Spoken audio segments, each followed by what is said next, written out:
है मेरे मन प्रभु की तू आराधना कर, क्योंकि वो भला है मेरे मन प्रभु की तू आराधना कर, क्योंकि वो भला है। उपकार किए हैं तुझ पर जब तूने नहीं जाना, फिर भी गले लगाया, क्योंकि यीशु भला है मेरे मन यीशु की तू आराधना कर, क्योंकि वो भला है। Good morning, praise the Lord. दिन की शुरुआत परमेश्वर के वचन के साथ मैं पास्टर राजकुमार आप सब प्रिय भाई बहनों का इस प्रातःकालीन वचन मनन में स्वागत करता हूँ। आज मेरी प्रार्थना है, जैसा इस गीत में हमने गाया है, उसने जो उपकार हमारे जीवन में किए हैं, इसके लिए हम कितना उसको धन्यवाद करें। और मैं ये प्रार्थना करता हूँ, परमेश्वर आपके जीवन में बहुत हयात के उपकार करे और आपका मन उस परमेश्वर की आराधना, उसकी स्तुति करना प्रारंभ करे।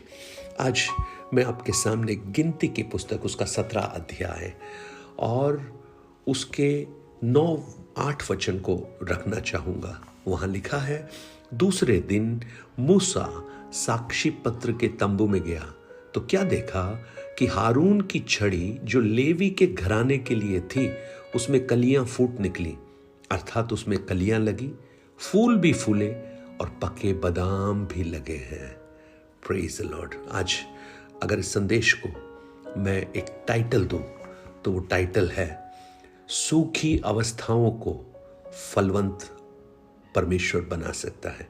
God can turn your dry situation into fruitfulness. आप देखिए, यहां पर एक बहुत बड़ा विवाद चल रहा है। विवाद क्या है? मूसा क्यों, हारून क्यों, हम क्यों नहीं, नेतृत्व हम क्यों नहीं कर सकते? और इजरायली लोग कंप्लेन कर रहे हैं, बुड़बुड़ा रहे हैं, उस अगुवे पर, लीडरशिप को लेकर डाउट कर रहे हैं परमेश्वर की उस चुनाव को। तो परमेश्वर ने उस बुलाहट को एक विजुअल प्रूफ के साथ, विजुअल एक साक्ष्य के साथ उनके सामने प्रकट किया। उसने कहा कि हर एक छड़ी लेकर आए, एक छड़ी और एक रॉड, मतलब ड्राई वुड, सूखी हुई लकड़ी जो तने से काट दी गई है, बादाम की टहनी लेकर आए और उसको परमेश्वर के साक्षी पत्र के सामने, यानी उस वाचा की संदूक के सामने रखे। तो जिसको भी मैं चुनूंगा उसकी छड़ी जो है वो फूट निकलेगी, वो कलियां उसमें निकलने लगेंगी। जब ऐसा उन्होंने किया तो उन्होंने परमेश्वर की उस आज्ञा के अनुसार किया। आज मैं आपको एक बात बताना चाहता हूं, जब आपकी बुलाहट को लोग प्रश्न चिन्ह लगाए, आपके नेतृत्व पर लोग प्रश्न पूछें, तो आप उसका जवाब देने मत जाइए। परमेश्वर की बुलाहट को परमेश्वर लोगों के सामने कंफर्म करेगा। आपकी मिनिस्ट्री के बारे में, आपकी बुलाहट के बारे में, आपके नेतृत्व के बारे में, आपके काम के बारे में, आप जो कर रहे हैं उसके बारे में आप मत जाइए लोगों को प्रूव करने के लिए। परमेश्वर को प्रूव करने दीजिए, और जब परमेश्वर उसे करेगा तो वो सच में सबके सामने एक्सेप्टेड होगा। Praise the Lord. अब क्या किया उन्होंने, ये बड़ा खूबसूरत है। और आज मैं जब इस वचन को मैं पढ़ रहा हूं, मुझे ऐसा लगता है कि आज भी बहुत से ऐसे लोग हैं जो सूखी हुई परिस्थिति में हैं। वो अपने जो मुख्य तने से कट चुके हैं, एकांत में हैं, अकेले हैं। अब उनको लग रहा है कि अब भाई तने से कट गए तो अब कैसे उसमें कलियां आएंगी, अब तो मेरा सूखापन ही रहने वाला है। लेकिन एक चीज मैं आज आपको बताना चाहता हूं, अगर आप उन टहनी जो काट दी गई हैं, अपने तने से हटा दी गई हैं, उनको अलग थलग कर दिया गया है, अगर आप उसे परमेश्वर के सामने लाकर रख दें, वो फिर से फूटने लगेगी, ओ, आप में से कुछ लोगों को समझ में आ रहा होगा, आपका सूखा हुआ परिस्थिति, आपकी कटकर अलग की गई परिस्थिति, लोग कहेंगे कि अब ये किसी काम की नहीं है, किसी काम का नहीं है।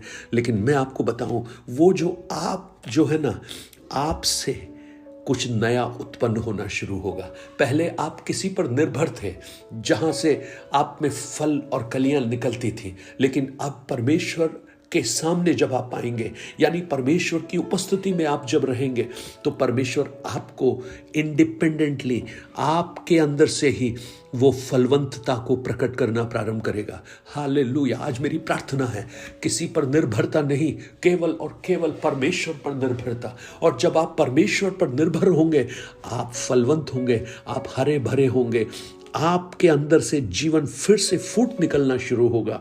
उन्होंने सोचा कि जीवन खत्म हो गया है, जैसे ही टहनी को काटकर अलग किया गया, वो क्या हो गया, निर्जीव हो गई। लेकिन प्रभु के सामने वो निर्जीव अवस्था भी सजीव हो सकती है, वापस से फूटना प्रारंभ कर सकती है। और उस फूलने को भी आप देखिएगा, वहां जब 8 वचन को जब आप पढ़ेंगे, उसमें सिर्फ कलियां नहीं निकली, उसमें फूल भी लगे। सिर्फ फूल नहीं लगे, उसमें बादाम भी लगे। सिर्फ बादाम नहीं लगे, पके हुए बादाम लगे। वाह! मतलब मैं ये सोच रहा था कि एक बादाम का पेड़ अगर आप लगाएं, उसको लगाकर बड़ा कर इतना बादाम आने के लिए कितने साल लगेंगे। लेकिन परमेश्वर की उपस्थिति में अगर वो सूखी हुई टहनी भी आ जाए, तो एक रात के अंदर परमेश्वर उसको हरा भरा कर सकते हैं। हालेलुया। हो रबा शखानबा। आपको समझ में आ रहा है मैं जो बोल रहा हूं? आप जो सोच रहे हैं, आप मनुष्यों के सालों के परिश्रम, मनुष्यों के सालों के प्रयत्न जो फल नहीं ला सकते, परमेश्वर एक रात के अंदर वो कर सकता है, क्योंकि उससे असंभव कोई कार्य नहीं है। आज मुझे सुनने वाले मेरे भाई, मेरी बहन, आपकी परिस्थितियां चाहे कितनी भी सुखी हुई हो, आपकी अवस्थाएं कितनी भी अलग थलग कर दी गई हो, परंतु परमेश्वर की हुजूरी में अगर आप अपने आप को रखें, रखा कहां है?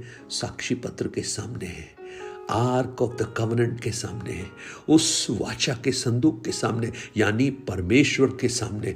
अगर सब जगह से कटने के बाद आप अपने आप को परमेश्वर की उपस्थिति में ले आए, उसके सामने आ जाएं, उसकी इच्छा के अनुसार चलें, उसकी बातों को आप माने और आप उसके कहे अनुसार चलने के लिए तैयार हो जाएं, तो मैं आपको बताना चाहता हूं, वो आपके सूखेपन को वापस हरा बनाएगा। हरा सिर्फ नहीं, लोगों के सामने एक गवाह बनाकर आपको खड़ा करेगा, और आप एक फल रहित नहीं होंगे, आप फलवंत होंगे, और वो भी पके हुए फल आपके अंदर होंगे। हालेलुया। आज मेरी प्रार्थना है परमेश्वर बहुतों से इस वचन के द्वारा बात करने पाए, और परमेश्वर का ये वचन उनको सांत्वना देने पाए। आपके परिवार में, आपकी कलीसिया में, आपके बच्चों के जीवन में, आपके व्यक्तिगत जीवन में, आपके आत्मिक जीवन में, आपकी आर्थिक परिस्थितियों में, आपके सामाजिक परिस्थितियों में, कहीं भी आपके पारिवारिक परिस्थितियों में, कहीं भी सूखेपन को आप अनुभव कर रहे हैं, ड्राइनेस को फील कर रहे हैं, अकेलापन अनुभव कर रहे हैं, आप पर जो प्रश्न चिन्ह लगाए जा रहे हैं, तो आज मैं आपको बताना चाहता हूं, प्रभु के सामने आ जाइए, उस प्रभु यीशु के पास आ जाइए। आपको वो फलवंत करना प्रारंभ करेगा, और जब फलवंत आपको करेगा, वो सबके सामने एक गवाह बनाकर आपको खड़ा करेगा, एक गवाही के रूप में लोगों के सामने आपको प्रकट करेगा। आज मेरी प्रार्थना है परमेश्वर अपने बड़े अनुग्रह से आपको भरे, अपनी बड़ी दया से आपको भरे, और आपके जीवन फलवंत हो जाए। जैसे यहेजकेल की सूखी हड्डियों की तराई को उसने एक सेना में बदल दिया, उसी प्रकार परमेश्वर आपकी निर्जल और ऊसर अवस्थाओं को एक हरेपन में लेकर आए, एक जीवन में लेकर आए। स्वर्गीय पिता, धन्यवाद इस वचन के लिए। ओ, ये जीवन का वचन है, ये हरेपन का, ये आशीष का, ये अनुग्रह का वचन है, और आज बहुतों के लिए अनुग्रह का कारण बने। प्रभु यीशु के नाम से मांगता हूँ, आमीन आमीन। God bless you. परमेश्वर आपको बहुत आयास से आशीष दे। 9829037837 पर आप अपने प्रार्थना, निवेदन और गवाहियों को हमसे शेयर कर सकते हैं, और इन वचनों को औरों तक पहुंचाकर इस सेवकाई को सहयोग कर सकते हैं। मेरे लिए आप प्रार्थना करें। आज ये वचन थोड़ा लेट आप तक पहुंचा है, माफ़ कीजिएगा। कल से मेरा तबीयत थोड़ा ठीक नहीं है। आप मेरे लिए प्रार्थना करें कि परमेश्वर मुझे पूरी तौर से चंगाई दे, और परमेश्वर के अनुग्रह में होकर मैं इन वचनों को आप तक और सामर्थ्य के साथ पहुंचा सकूं। Have a blessed day, God bless you.